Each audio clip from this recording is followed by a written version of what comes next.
Pride and Prejudice Chapter 56.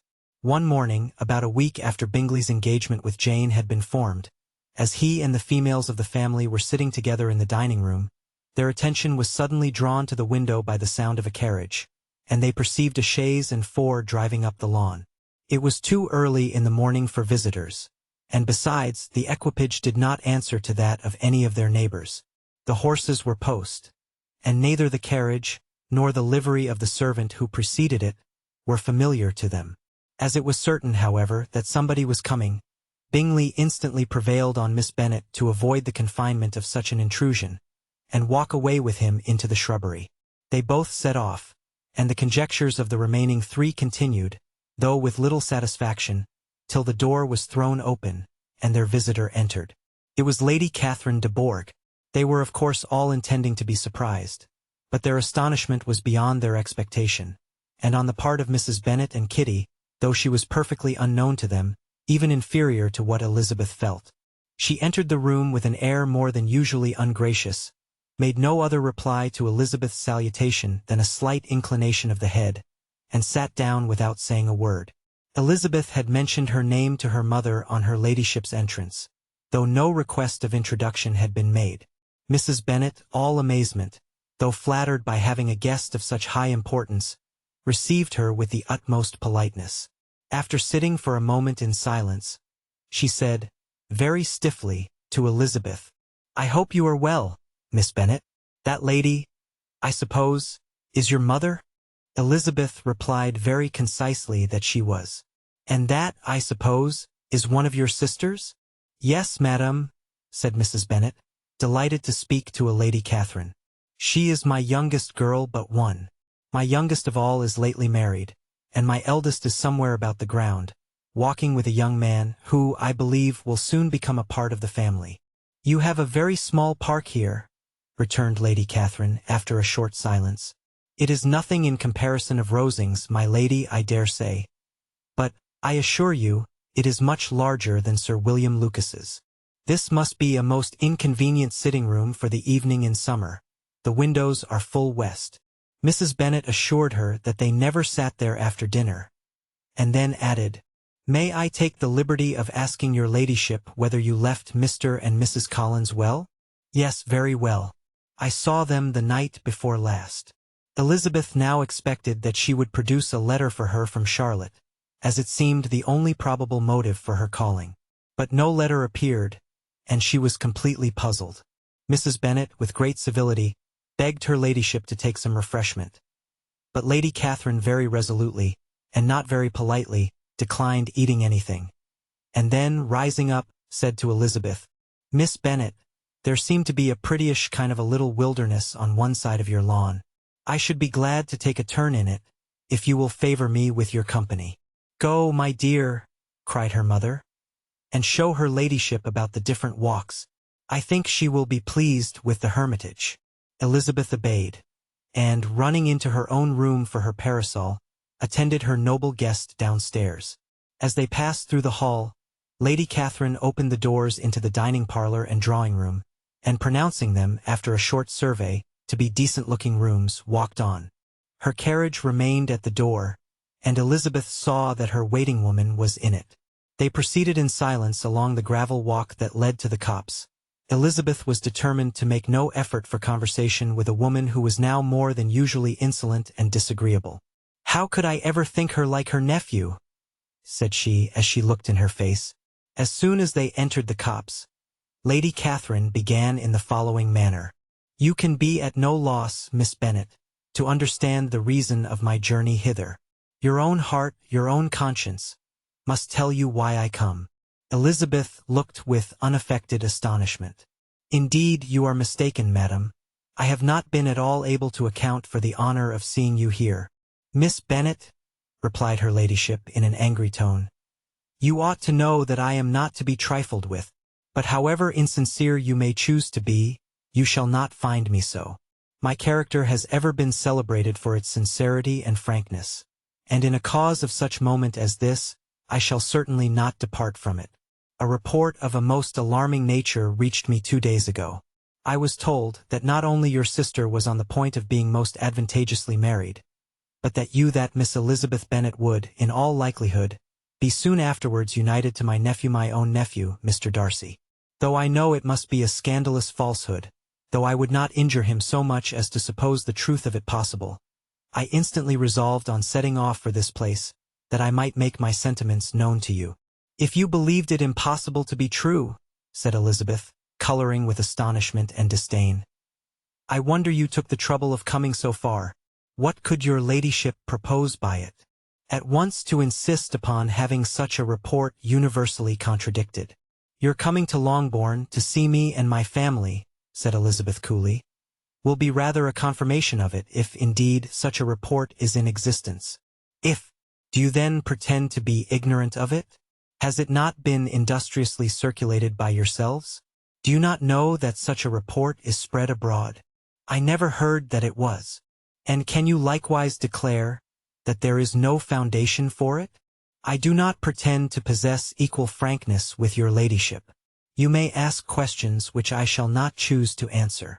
This is not to be borne. Miss Bennet, I insist on being satisfied. Has my nephew made you an offer of marriage? Your ladyship has declared it to be impossible. It ought to be so, it must be so, while he retains the use of his reason. But your arts and allurements may, in a moment of infatuation, have made him forget what he owes to himself and to all his family. You may have drawn him in. If I have, I shall be the last person to confess it. Miss Bennet, do you know who I am? I have not been accustomed to such language as this.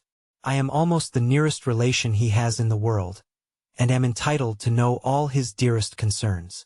But you are not entitled to know mine, nor will such behavior as this ever induce me to be explicit. Let me be rightly understood. This match, to which you have the presumption to aspire, can never take place. No, never. Mr. Darcy is engaged to my daughter. Now, what have you to say? Only this, that if he is so, you can have no reason to suppose he will make an offer to me. Lady Catherine hesitated for a moment, and then replied, the engagement between them is of a peculiar kind. From their infancy they have been intended for each other. It was the favorite wish of his mother, as well as of hers. While in their cradles we planned the union. And now, at the moment when the wishes of both sisters would be accomplished, is their marriage to be prevented by a young woman of inferior birth, of no importance in the world, and wholly unallied to the family?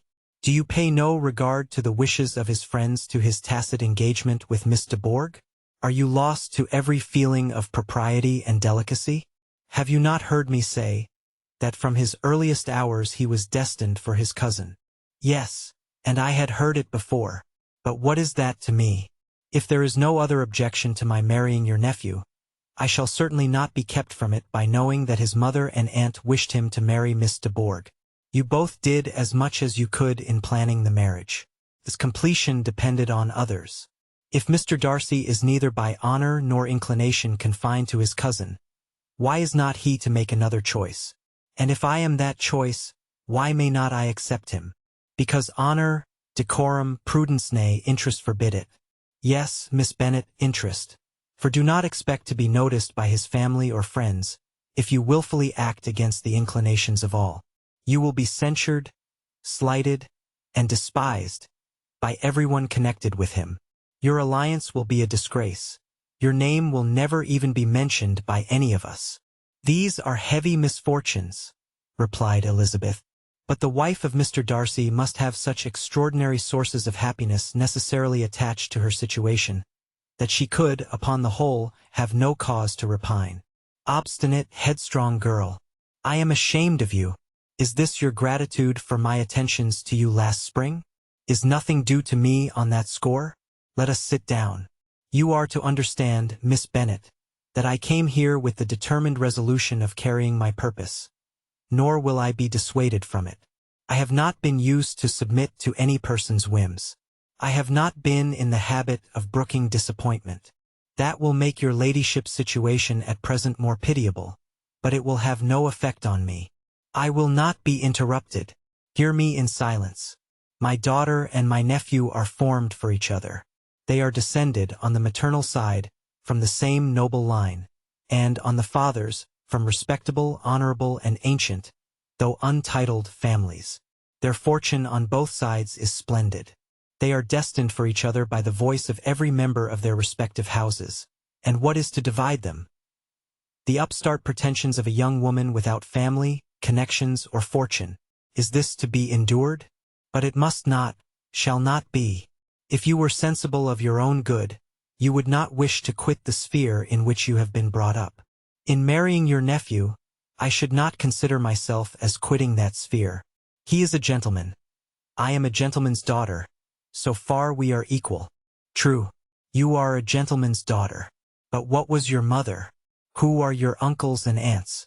Do not imagine me ignorant of their condition. Whatever my connections may be, said Elizabeth, if your nephew does not object to them, they can be nothing to you. Tell me, once for all, are you engaged to him? Though Elizabeth would not, for the mere purpose of obliging Lady Catherine, have answered this question, she could not but say, after a moment's deliberation, I am not. Lady Catherine seemed pleased. And will you promise me never to enter into such an engagement? I will make no promise of the kind. Miss Bennet, I am shocked and astonished. I expected to find a more reasonable young woman. But do not deceive yourself into a belief that I will ever recede. I shall not go away till you have given me the assurance I require. And I certainly never shall give it. I am not to be intimidated into anything so wholly unreasonable. Your ladyship wants Mr. Darcy to marry your daughter. But would my giving you the wished-for promise make their marriage at all more probable? Supposing him to be attached to me, would my refusing to accept his hand make him wish to bestow it on his cousin? Allow me to say, Lady Catherine, that the arguments with which you have supported this extraordinary application have been as frivolous as the application was ill-judged. You have widely mistaken my character, if you think I can be worked on by such persuasions as these. How far your nephew might approve of your interference in his affairs, I cannot tell, but you have certainly no right to concern yourself in mine. I must beg, therefore, to be importuned no further on the subject.